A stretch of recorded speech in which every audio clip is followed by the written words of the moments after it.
Are men in crisis? Short answer, yes. Long answer, also yes. I wanted to talk about this, about the man problem, because men are a problem that we need to eradicate. And I think, well, the thing is about this is that I feel like anytime you talk about men's issues, it's as if you're disregarding women's issues or saying, oh, well, historically men have done the. I ain't trying to dive into that, you know. The thing is, I do not deny, yes, historically, women have gotten the short end of the stick.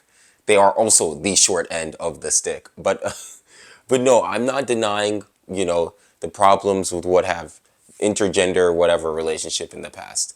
The point of this video is to address what I'm observing around me in my very limited, very broken, much needed updated prescription way of doing things. The problem, well, when I think of what's going on with young men and all these things and all these problems, unemployment rising, mental health problems, all this, them self-deleting, when I think of all these things, I think it's actually bigger than the young men. I think Gen Z and millennials are in crisis, and young men just make up half that demographic.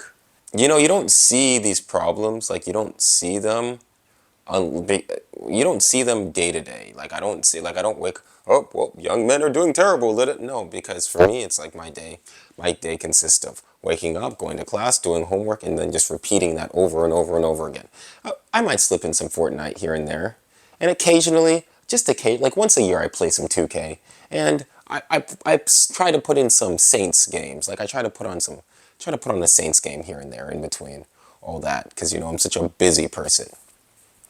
So I think that like trying to address like young men, I think these problems, it's as if it's a silent revolution or a silent depression, but it's almost as if it's a silent issue because you could easily go to work, go to school, go to whatever function you do after you wake up.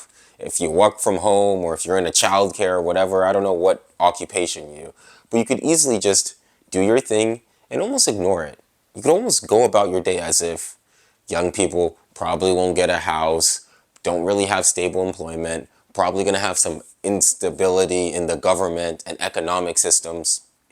You can kind of go on with your day if you can pay your bills and this. Now you might say, oh, inflation sucks. Like that might be the extent of you recognizing there's a problem is, man, I have to pay more at the grocery store. That's the extent. But other than that, most people kind of just go about their day. Even my friend, she was telling me, you know, Caleb, the president changed, but did your life change? And the answer is, did my life change when the president changed? You know, it was just, your boy just watched the inauguration and then went on with the day.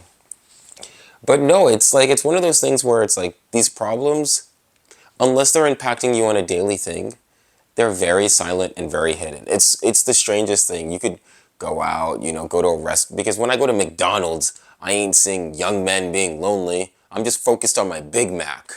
But the thing is, it's one of those silent problems where, oh wow, like this is a problem, but you don't really see it out in the open. That's the most interesting thing about how we live today, is that these problems where maybe historically you would have seen, I don't know, some debauchery or some strange thing on the street, whereas today you can kind of live your normal life as long as you pay your bills or you're in your apartment or you're chilling or, you know, you smoke or whatever. I don't know what you smoke or drink or whatever, but, you know, your boy's strictly on Dr. Pepper now. But you could easily just go about your day and not know about these problems. And these problems are problems that are like, that are very pressing. Like, I think these are the things that cause revolutions. I think these are the things that collapse societies. But since they're silent and you can almost ignore it, it's one of those things where it's like, you can kind of ignore it until something breaks, whether it be a big bank did something dumb or the government invaded something. Like, it's, unless something like that happens, and I think that's what people think of, like, when they think of issues. They don't think of this silent, ominous, like, tens of millions of Gen Z and millennial men just, you know, just kind of disconnected because it shows in the labor force participation. Also, these are long problems.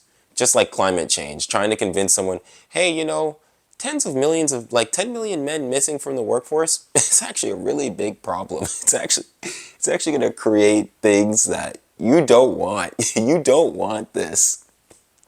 But since it's a silent problem, you can kind of just ignore it. Like if you're just like some married dude and your wife just popped out her second baby or whatever, you ain't thinking about, your single friend. You're not thinking about society. You're just out here trying to pay your property tax on time or something. If my parents didn't, I think if my mom and if my parents didn't work in a mental health capacity, they probably would not even acknowledge these problems too, because they live their life, they go to work, like they don't like worry because they work for the government, so they're not.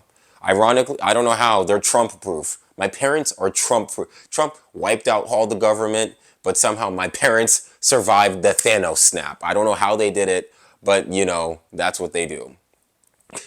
And the thing is, yeah, my parents are a perfect example where if their kids weren't going through these things in real time, they wouldn't understand. And if my mom and dad, like if they didn't work with mental health people, they wouldn't understand. Like most other parents work in an office or something, so they don't have to deal with like Gen Z and millennial and Gen Alpha and Beta. Like they don't have to deal with, so like they may not even know like anything's wrong. They might just think that people are lazy or whatever. Like that's the baby boomer excuse. And I think it's one of these problems where it's not going to go away anytime soon. And I don't have this is not a solution. This is not a solution. This is me just describing the components, context, whatever. This is me describing a problem, not offering any. If you want a solution, ask ChatGPT or Google. That'll get you a whole lot farther than this channel. But yeah, I would say young men are in crisis.